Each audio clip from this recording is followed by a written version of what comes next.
Centrum Považskej Bystrice zaplnili motocykle, ktoré vyrábali tamojšie strojárne. Majitelia historických modelov ich nielen prezentovali, ale aj súťažili.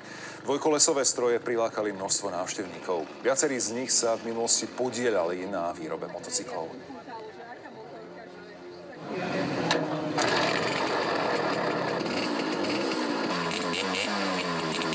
Považská Bystrica bola mekou motocyklov. V považských strojárniach, kde ich vyrábali, pracovalo takmer 15 000 ľudí. 35 rokov tam pracoval aj Zdeno Metzger. To boli koníčkári takzvaní, ktorých bavila práca a chceli byť pri tých svojich miláčkoch.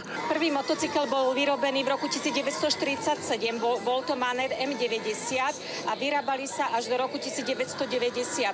Transportovali sa vlastne do všetkých svetadielov na svete. Vlastniť motocykel bol sen nejedného mladého muža. Konštruktéri mysleli aj na to, aby nejazdil sám. Pridali silnejšie pneumatiky, väčšie sedadlo.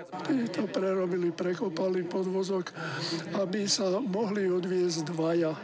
Aby ste mohli s frajerkou na rande. Aby sa na niekdajšiu slávu a lesk motocyklov so značkou Manet, Tatran, Babeta a Java nezabudlo, organizujú nadšenci podujatie Považsko-bystrický motocykel.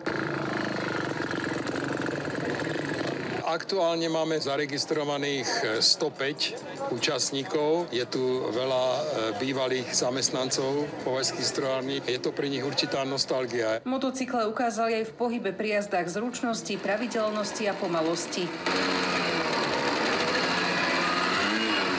Návštevníci odprezentovali aj vozidlá vyrobené v iných závodoch. Rastislava inšpirovala ku kúpe známa komédia. Slunce, seno. Trilógia, je to vlastne motorka z roku 82, typ Java 634/7. Pomenovanie je konopnica, ktoré dostala po Vencovi Konopníkovi, ktorý na nej jazdil v Hoštici. Keď už som bol dospelý, tak som chcel babetu do mesta. Ale kamarát mi ponúkol Pionier a tak už to išlo Pionier, Java. Máte úspech u žien s takouto motorkou? Skôr u starých chlapov. Milovníci motocyklov majú spoločný sen konkrétne zriadiť pre tieto stroje v Považskej Bystrici stabilné múzeum. Dominika Kusa, Slovenská televízia.